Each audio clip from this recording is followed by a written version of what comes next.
उठ जा नालायक, सुबह के 8 बजने को है। तुझे एग्जाम नहीं देना क्या? थोड़ी देर और सोने दीजिए ना पापा। उठता या फिर मैं तेरे ऊपर पानी फेंकूं? रोज गधों की तरह सोता रहता है, पेपर की कोई टेंशन ही नहीं है। और एक हमारा समय था जब हम पेपर में फेल होने के डर से रात भर पढ़ा करते थे, सो ही नहीं पाते थे। तो क्या आप उसका बदला मुझसे लेंगे?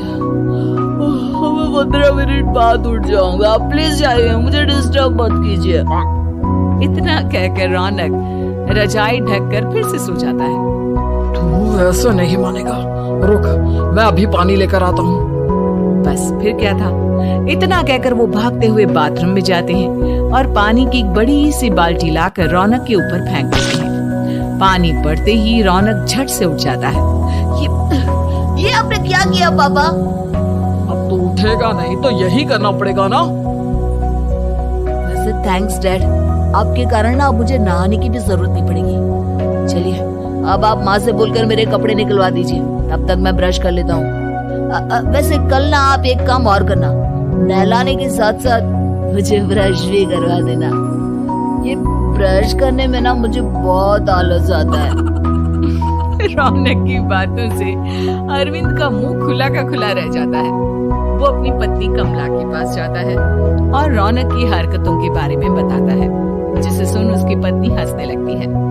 तुम अपने बेटे को समझाने के बजाय हंस रही हो।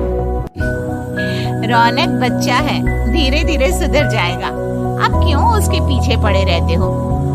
अभी नहीं सुधरेगा तो कब सुधरेगा? 10वीं क्लास में है रौनक, वो अब कोई बच्चा नहीं रहा।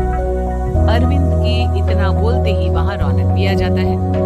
क्या डैड, मैंने आपको एक काम दिया था, वो भी नहीं हुआ आपसे। अरे क्या हुआ बेटा?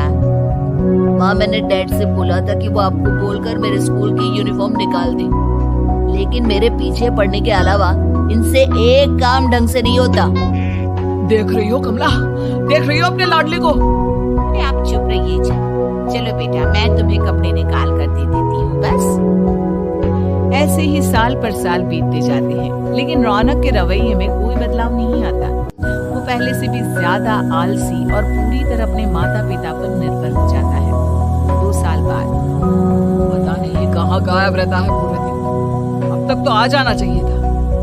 अरे आप इतनी फिक्र क्यों कर रहे हो उसकी? दोस्तों के साथ खेल रहा होगा, आ जाएगा अभी। ये कोई टाइम है खेलने का? 10 बजने वाले हैं, इतनी रात में कौन खेलता है? कमला कुछ कहती उससे पहले ही रौनक वहाँ आ जाता है। मम्मी जल्दी से गाना लगा